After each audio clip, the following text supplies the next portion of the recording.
We each contain multitudes, not just the parts we're proud of, the healer, the teacher, the mystic, but the gambler, the trickster, the tyrant.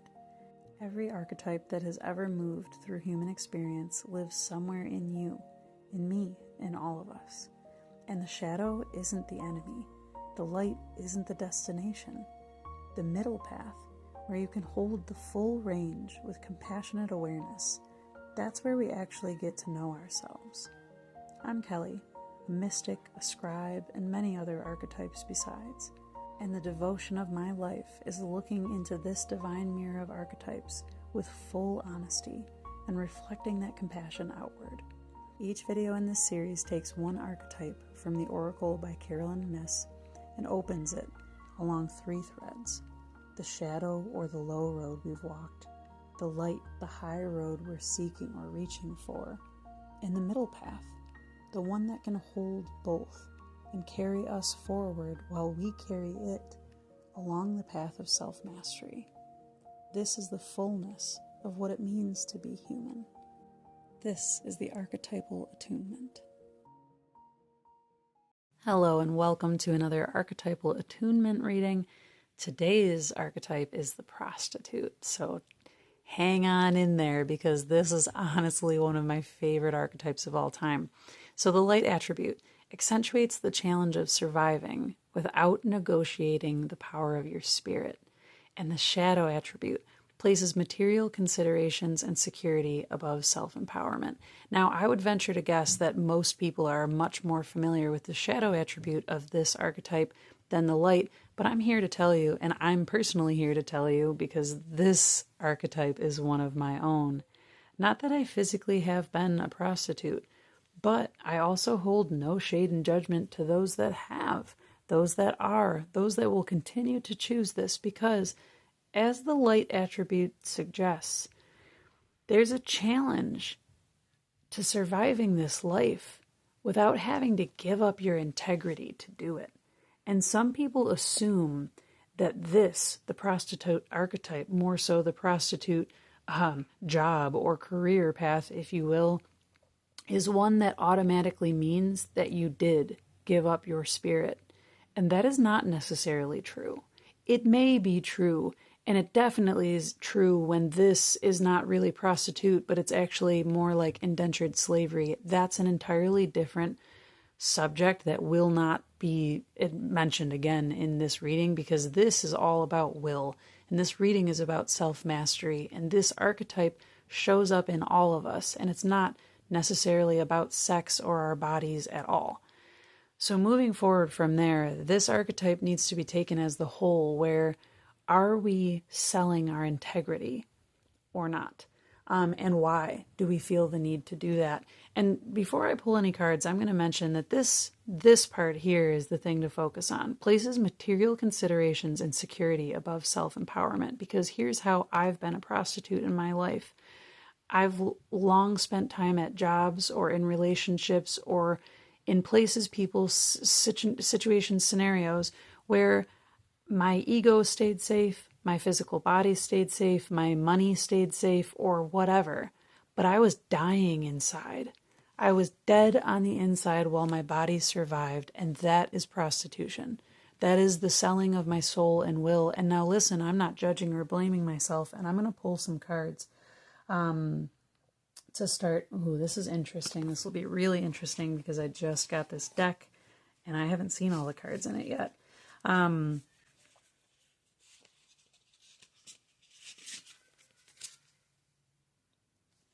So I'm going to pull some cards now. The first card I'm going to pull is like the epitome of self-mastery. What is the self-mastery position of this archetype as it relates to the tarot? What is the archetype in the tarot that relates to the mastering of the prostitute archetype within us?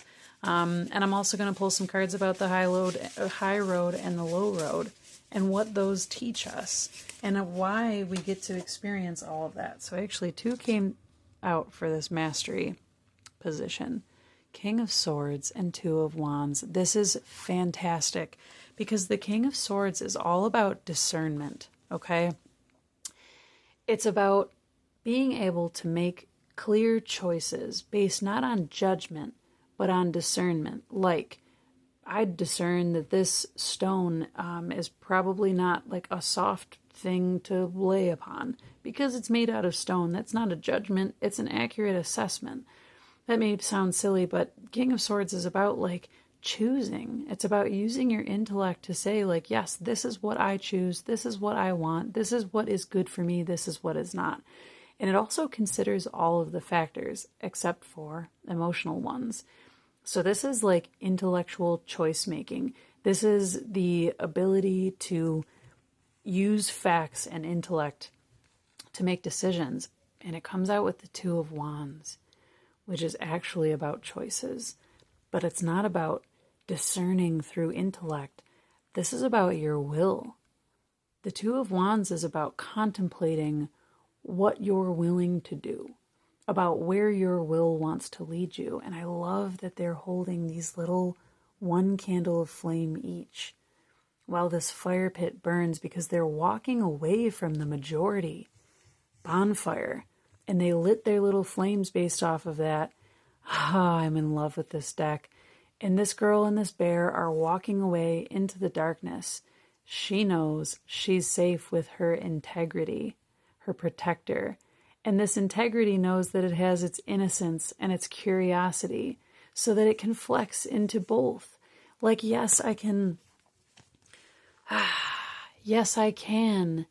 give of myself in ways that I don't need to consider what other people care without selling myself. I can do that.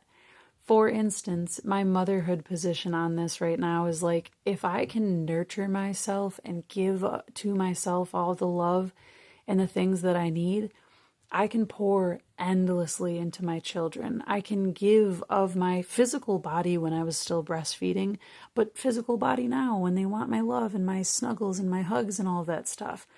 But of my constant energy all day long, of my constant focus and stuff all day long. Like, I have to be able to give of myself. Do you know what I mean? I have to give myself away. But it's not an exchange. I don't expect my children to pay me back for the love that I give them. It's not about that. It's, can I give of myself without selling myself short or without selling myself? Do you get it? And this 2 cards is about the integrity of making decisions based on your will, of what you want to experience, about your willingness to move forward with curiosity and integrity. Beautiful. I'm going to get the high and low road. I keep saying road. I'm going to get the high and low road from the Wild Unknown Tarot deck. So can I get a card for the low road first, please, for the shadow attribute of the prostitute archetype, of how that surfaces most often and how like that really trips us up. Oh, geez, a lot of cards came out.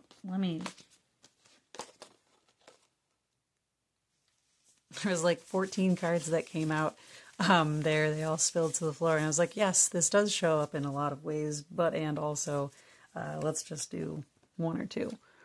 Ace of Pentacles. Well, that's not surprising. This is the giving away of our body. This is, I mean, seriously, Ace of Pentacles is a physical manifestation of a being. You know, it is of the self. 5-pointed star. This is our sensual, you know what I mean? Your head, your 2 arms, your 2 legs, the 5 senses, all of that stuff. This, I'm not even going to say much more. This is the physical giving away of any part of ourself, whether it's related to a sexually explicit nature or not. It is when we give more of ourselves than we're capable of giving while also not receiving because we feel like we have to. We feel like we have no other choice. Like that tree was felled because it couldn't fight back. You know what I'm saying? And there's so much extraction that happens in this world. And so please believe that this self-mastery journey is not all just this thing where it's like master yourself because you otherwise suck and you haven't learned the lessons that you've been karmically repeating because you're a pile of garbage. That's not at all an accurate assessment. Self-mastery is about, regardless of what the world outside of you are doing, these rings outside of your control, you still get to run your own life. That's what self-mastery is about, okay? So then we get the Eight of Pentacles and the Two of Swords. That is super interesting. Eight of Pentacles reversed, Two of Swords upright as the high road. Because this is working. This is knowing that you have to do work. This is craftsmanship. Eight of Pentacles, this spider weaving this web, this is craftsmanship. So it's like you do have to make exchanges and trade-offs, right? Like this spider doesn't get to just sit around doing nothing all day. Otherwise, it won't have a web with which to catch its meals and with which to hang out and stay safe and or lay its babies and all that stuff. It has to do the work in order to have the benefit, right? So it has to give in order to receive some kind of exchange.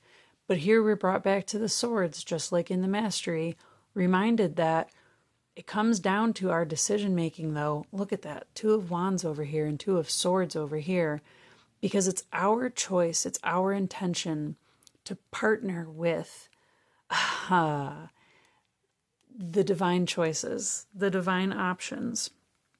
I love how there's so many circles here because it's like the ripple effect of your choices. Let me be clear and speak plainly. This is about being able to master your discernment. Two of Swords is the card in which we sit and close our eyes to the outside world in meditation, in connection with the self within, with the radiant central sun, as is shown on this card. But it's the darkness there. It's the potentials of what could be. And it's in this kind of form of, I'll call it meditation, but it's not really meditation, but it's certainly not thinking.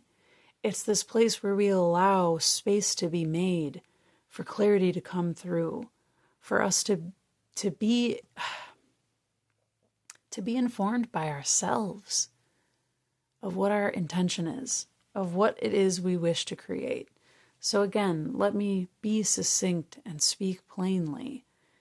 The prostitute archetype challenges us with the need and the want and the desire to make something of ourselves without sacrificing ourselves, but to make sacrifices of ourselves that were reasoned, rationed, and intuited, because sometimes there are parts of us that need to be sacrificed so that new parts can be born. An old version of myself had to die so that a new version of myself could be born. This is the way of mothers. This is the way of all beings. Something's got to give so something can be received. And our right relationship with this prostitute archetype comes in the form of knowing where our integrity is. Like, what is the central fire of our integrity? Look at this togetherness. Look at this gentleness. This huge, strong bear isn't trying to rip apart or take advantage of this young, naive, sweet little thing. And this sweet little thing knows what's possible and also trusts in herself and in her ability to discern, right from wrong, good from bad, and ultimately like what you wanted to be, learn, become in this life. This is like a legacy. This is like a tombstone. This is an epitaph. What did you come here to do? Who did you come here to be? You might have to sacrifice or exchange an old version of yourself to become that. And you are the only one that knows at the heart of you what your integrity is. There's so many, it's the center. You know what I'm saying? Like, it's all about having this clarity of your centered self. The mastery of the prostitute archetype is giving exactly what you want to of yourself and not a penny or an ounce or a piece more or less. And giving it when you want to, when you decide, because you've evaluated and you've chosen. That's the mastery. Taking the choice making back from those things outside of yourself. not because you can control them, but because you control your inner fire. Because you control your will. Oh, damn, the prostitute. The card of will. The matter of will. Can you own it or not? Can you own it even when other people disagree?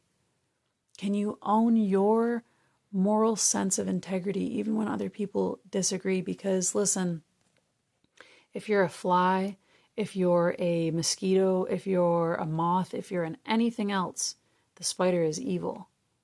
But if you're the spider, you're just living. You're just doing what nature intended you to do. And that's not my moralizing. That's my positioning this for you to moralize with yourself, because I don't get to choose your moral code. You get to. Thanks for tuning in. If you haven't yet subscribed and you want to see more of these archetype videos, make sure you do, because I am going to, one by one, hit every card in this 80 card deck from Carolyn Miss, who is brilliant and wonderful. So make sure you like this video, hit that notification bell, and I'll see you in the next one.